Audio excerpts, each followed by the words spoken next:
नमस्कार दोस्तों, educational platform education and peace में आप लोगों का स्वागत है।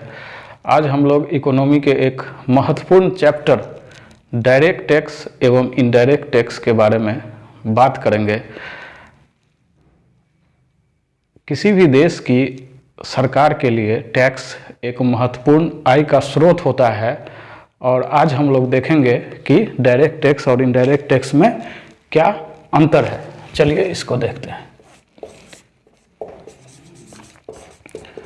डायरेक्ट टैक्स इसको कहते हैं प्रत्यक्ष कर और इनडायरेक्ट टैक्स इसको कहते हैं अप्रत्यक्ष कर। अब देखिए, हम लोग बात करेंगे, इसको समझेंगे बढ़िया से कि किसी भी अर्थव्यवस्था में तीन आर्थिक इकाई, जिसको इकोनॉमिक यूनिट या इकोनॉमिक एजेंट कह सकते हैं, वो होता है। पहली आर्थिक इकाई हम ले सकते हैं कंपनी, जो उत्पादन करती है। दूसरी आर्थिक इकाई है हाउस होल्ड या जिसको पारिवारिक इकाई कहते हैं। पारिवारिक इकाई यह मुख्य रूप से कंजप्शन उपभोग का काम करती है। कंपनी उत्पादन का काम, हाउस होल्ड उपभोग का काम। और एक होता है गवर्नमेंट यानी कि सरकार। सरकार के आय का स्रोत जो होता है वो कंपनी और पारिवारिक इकाई के द्वारा कर का भुगतान किया जाता है। सरकार उस कर को लगाती है और वही सरकार के लिए आय का साधन होता है। सरकार कर इसीलिए लगाती है, बहुत सारी सार्वजनिक सेवाएं जिसको प्रदान करने का उत्तरदायित्व सरकार का होता है, जो एक निजी कंपनी नहीं दे सकती है, उसके लिए सरकार को पैसा की जरूरत है, इसीलिए सरकार कर लगाती है। दूसरा है कर का आय का पुनर्वितरण, रीडिस्ट्रीब्यूशन ऑफ टैक्स। चूंकि सरकार जो ज्यादा आय वाले नागरिक हैं उनसे कर लेकर के और कम आय वाले वर्गों के बीच उस पैसे का वितरण करती है, रीडिस्ट्रीब्यूट करती है। शिक्षा पर खर्च करती है, स्वास्थ्य पर खर्च करती है। बहुत सारे योजनाओं में जो कम आय वर्ग वाले लोग हैं उनको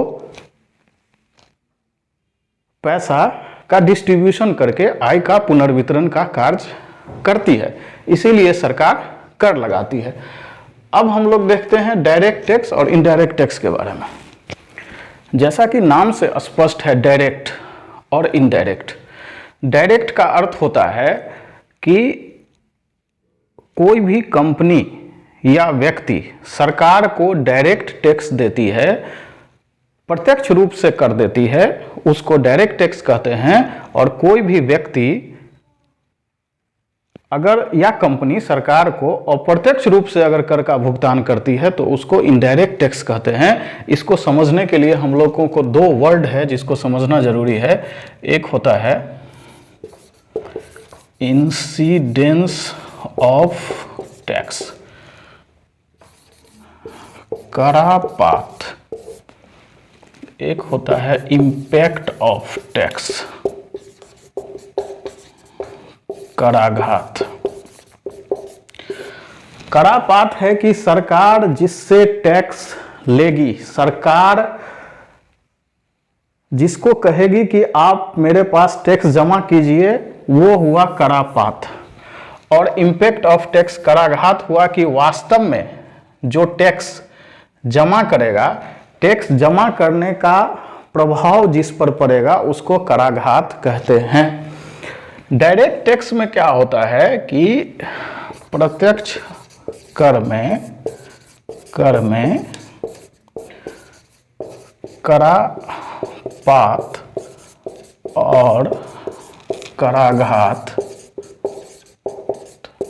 एक ही बिंदु पर होता है, एक ही बिंदु पर होता है। यानी कि जो व्यक्ति टैक्स दे रहा है वही व्यक्ति डायरेक्ट सरकार को टैक्स दे देगा, इसीलिए इसको डायरेक्ट टैक्स कहते हैं। उदाहरण के तौर पर हम लोग ले सकते हैं इनकम टैक्स, यानी कि आय कर। अब अप्रत्यक्ष कर वो होता है, अप्रत्यक्ष कर में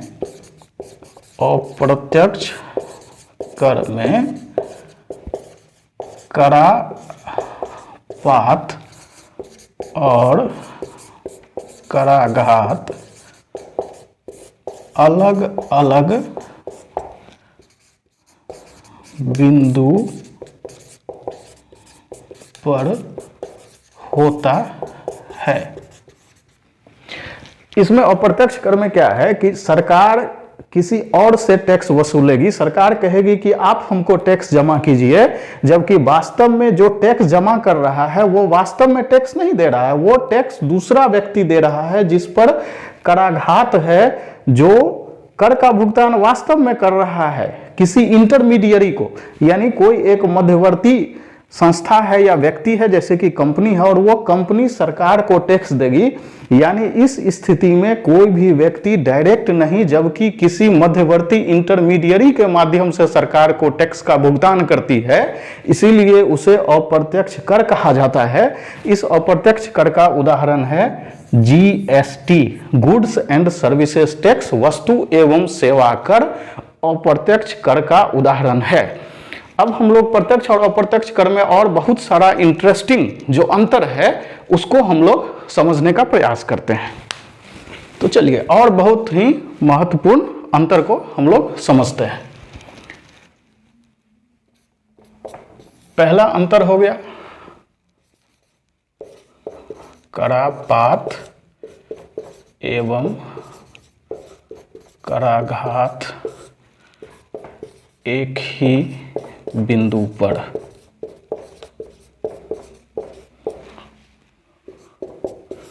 पहला हो गया करापात एवं कराघात अलग अलग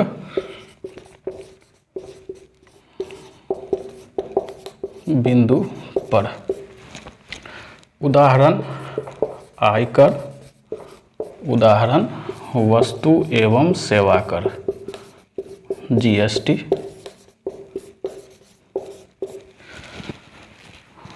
और उदाहरण पर हम लोग बात करेंगे, लेकिन अभी एक एक ही उदाहरण लिए हैं, आगे हम लोग बहुत सारा उदाहरण डायरेक्ट और इनडायरेक्ट टैक्स का लेकर के उस पर चर्चा करेंगे। दूसरा मुख्य इसका जो अंतर है वो है कि प्रत्यक्ष कर इनकम पर यानी आय पर, प्रॉफिट पर यानी लाभ पर, वेल्थ पर यानी धन पर, प्रॉपर्टी पर यानी संपत्ति पर, और ट्रांजैक्शन यानी अंतरण पर लगता है। और इनडायरेक्ट टैक्स जो है अप्रत्यक्ष कर मुख्य रूप से वस्तु एवं सेवा पर लगता है। ये दोनों मेन विषय वस्तु हो गया कि इस विषय वस्तु पर टैक्स लगता है। तीसरा है डायरेक्ट टैक्स को प्रोग्रेसिव टैक्स यानी प्रगामी कर कहा जाता है। प्रोग्रेसिव टैक्स यानी प्रगामी कर कहा जाता है। इसीलिए कहा जाता है क्योंकि जो अधिक आय वर्ग वाले लोग हैं उनको अधिक प्रत्यक्ष कर का भुगतान करना पड़ता है। जैसे कि आयकर का विभिन्न स्लैब है, जो वर्तमान तक का जो स्लैब है उसमें 2.5 लाख से 5 लाख तक जिनका टैक्सेबल इनकम 5 लाख रुपए से ऊपर है उनको 2.5 लाख से 5 लाख रुपए तक 5%, 5 लाख रुपए से 10 लाख रुपए तक के टैक्सेबल इनकम वाले को 20% और 10 लाख रुपए से ऊपर वाले टैक्सेबल इनकम को 30% आयकर का भुगतान करना पड़ता है। तो चूंकि जैसे जैसे अधिक आय वाले वर्ग को अधिक कर का भुगतान करना पड़ता है, इसीलिए इसे प्रगामी कर कहते हैं। प्रगामी कर कहने का एक और अर्थ है कि ये असमानता दूर करती है। अर्थव्यवस्था में जो इनइक्वालिटी है, असमानता है, उसको दूर करती है, क्योंकि अधिक आय वाले वर्ग से अधिक कर वसूल कर सरकार उसको आय का पुनर्वितरण करती है कम आय वर्ग वाले लोगों के बीच। इसीलिए इसको कहा जाता है कि ये असमानता दूर करती है। इसमें है, इसको कहा जाता है रिग्रेसिव। रिग्रेसिव यानी प्रतिगामी। प्रतिगामी इसीलिए कहा जाता है कि यह टैक्स, इनडायरेक्ट टैक्स जो है सो हर एक आय वर्ग वाले व्यक्ति के लिए एक समान होता है, चाहे कोई 1 करोड़ कमाने वाला हो या 1 लाख कमाने वाला हो। अगर कोई वस्तु खरीदने जाएगा, जैसे कि कोई बाइक खरीदने जाएगा, तो बाइक पर अभी 28% का जो जीएसटी है वो 1 लाख रुपया जिनका आमदनी है उनके लिए भी और जिनका आमदनी 1 करोड़ रुपए है उनके लिए भी, दोनों के लिए बराबर हो जाएगा। तो चूंकि इनडायरेक्ट टैक्स का प्रभाव कम आय वर्ग वाले लोगों पर अधिक पड़ता है, इसीलिए इसको रिग्रेसिव टैक्स कहते हैं। और यह असमानता बढ़ाने वाला होता है। अगर इनडायरेक्ट टैक्स को बढ़ा देंगे तो उसका प्रभाव कम आय वर्ग वाले लोगों पर अधिक पड़ेगा, क्योंकि उनकी आय तो कम है किंतु टैक्स उतना ही देना पड़ रहा है जितना एक अधिक आय वर्ग वाले लोगों को देना पड़ रहा है। ये 3 मुख्य अंतर हुआ। अब चौथा, अब आगे हम लोग और अंतर के बारे में बात करते हैं। चलिए चौथा अंतर के बारे में बात करते हैं। चौथा अंतर है कि ये टैक्स बर्डन यानी कर का बोझ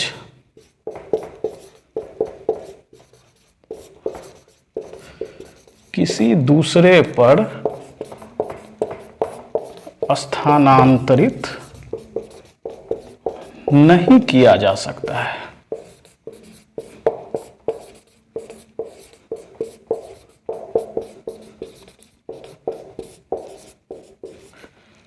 tax burden not transferable.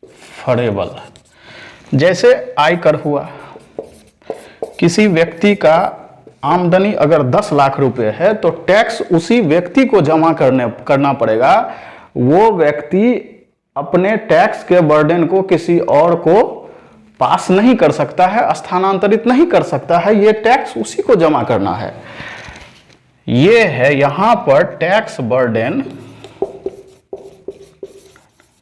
Transferable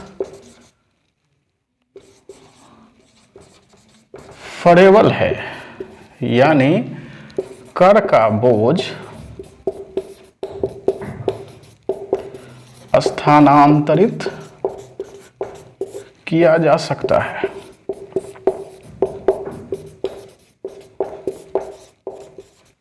इसको हम लोग समझते हैं एक उदाहरण से, बहुत इंटरेस्टिंग है।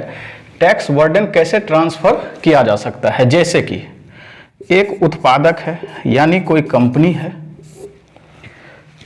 ये उत्पादक सरकार को जीएसटी दे देगी और ये जीएसटी ये उत्पादक किससे ले लेगी? ये ले लेगी थोक विक्रेता से, यानी होलसेलर से। होलसेलर से लेकर के ये सरकार को जीएसटी दे देगी अप्रत्यक्ष रूप से। तो करापात हो गया उत्पादक पर, कराघात हो गया थोक विक्रेता पर। फिर ये थोक विक्रेता क्या करेगा? ये सरकार को जीएसटी दे देगा और ये ले लेगा खुदरा विक्रेता से, खुदरा विक्रेता से ले लेगा। ये सरकार को दे दिया, ले लिया इससे। यहां पर टैक्स का जो बर्डन है वो ट्रांसफर हो रहा है। फिर खुदरा विक्रेता क्या करेगा सबसे अंतिम में, कि वो जो अंतिम उपभोक्ता है इंड कंज्यूमर, जो उपभोक्ता है, इससे जीएसटी ले लेगा और वो सरकार को दे देगा। तो यहां सरकार को टैक्स देने की लायबिलिटी है खुदरा विक्रेता पर या कंपनी पर या थोक विक्रेता पर, लेकिन टैक्स का जो अंतिम रूप से जो भुगतान किया जाता है वो उपभोक्ता के द्वारा ही किया जाता है। तो जो कराघात है वो उपभोक्ता पर ही है, भले ही करापात या तो उत्पादक पर हो या थोक विक्रेता पर या खुदरा विक्रेता पर हो, परंतु कराघात उपभोक्ता पर ही होता है। इस प्रकार टैक्स का बर्डन जो है सो ट्रांसफर किया जा सकता है। अप्रत्यक्ष कर में और प्रत्यक्ष कर में टैक्स का बर्डन ट्रांसफर नहीं किया जा सकता है। एक और हम लोग अंतर देख सकते हैं कि इसका कलेक्शन करना, प्रत्यक्ष कर का कलेक्शन करना डिफिकल्ट है। डिफिकल्ट इसीलिए है क्योंकि जिस व्यक्ति का जितना इनकम है उसको खुद जमा करना है, खुद डिसाइड करना है। तो व्यक्ति बहुत सारे कारणों से अपना इनकम या बहुत सारा तरीका निकाल करके अपना इनकम नहीं शो करती है, तो इनका जो कर का वसूली होता है प्रत्यक्ष कर के मामले में वो डिफिकल्ट हो जाता है। लेकिन चूंकि इनडायरेक्ट टैक्स में कर का वसूली जो है वो आसान होता है, क्योंकि सरकार तो ऑलरेडी या तो उत्पादक से या थोक विक्रेता से या खुदरा विक्रेता से ये उत्पादन के बिंदु पर ही जो है जहां गुड्स और सर्विस का उत्पादन हो रहा है वहीं पर टैक्स ले लेती है। तो इसीलिए इसका जो कलेक्शन है, इनडायरेक्ट टैक्स का कलेक्शन इजी हो जाता है और डायरेक्ट टैक्स का कलेक्शन डिफरेंट हो जाता है।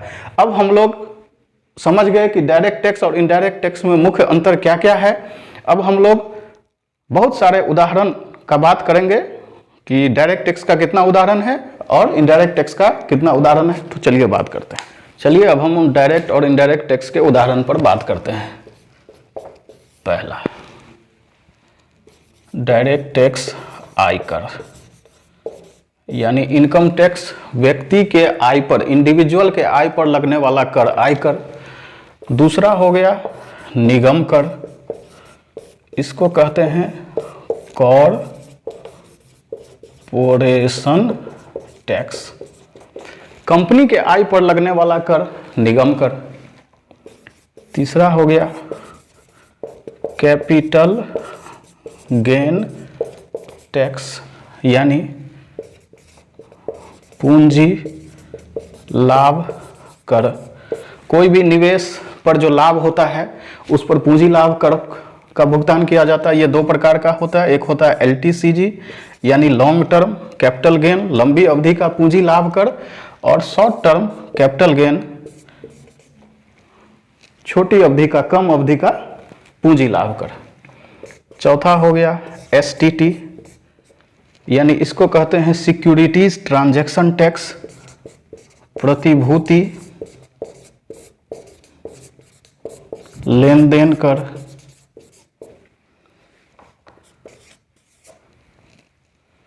पांचवा हो गया CTT, इसको कहते हैं कमोडिटीज ट्रांजैक्शन टैक्स, यानी वस्तु लेन देन कर।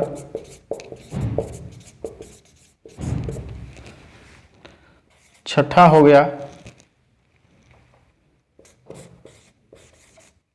टोल टैक्स, पथ कर। सातवां हो गया एक्सपेंडिचर टैक्स, यानी व्यय कर। आठवां हो गया गिफ्ट टैक्स, यानी उपहार कर। नौवां हो गया वेल्थ टैक्स, यानी संपत्ति कर।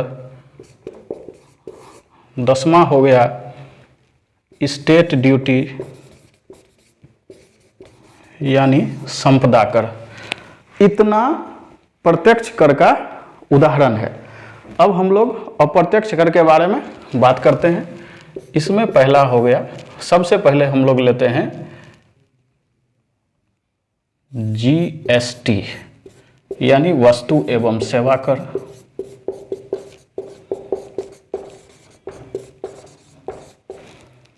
दूसरा हो गया एक्साइज ड्यूटी, उत्पाद कर, देश के अंदर जो उत्पादन होता है उस पर लगने वाला कर एक्साइज ड्यूटी। तीसरा हो गया कस्टम ड्यूटी, सीमा शुल्क। जिस वस्तु का आयात एवं निर्यात किया जाता है, जो वस्तु देश की सीमा को पार करती है, आर पार जाती है, उस पर लगने वाला कर कस्टम ड्यूटी। चौथा हो गया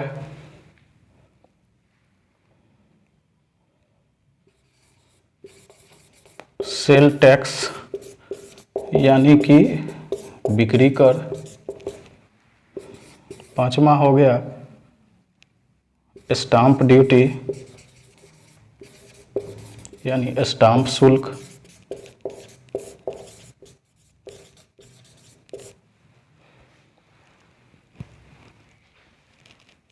इतना इनडायरेक्ट टैक्स हो गया।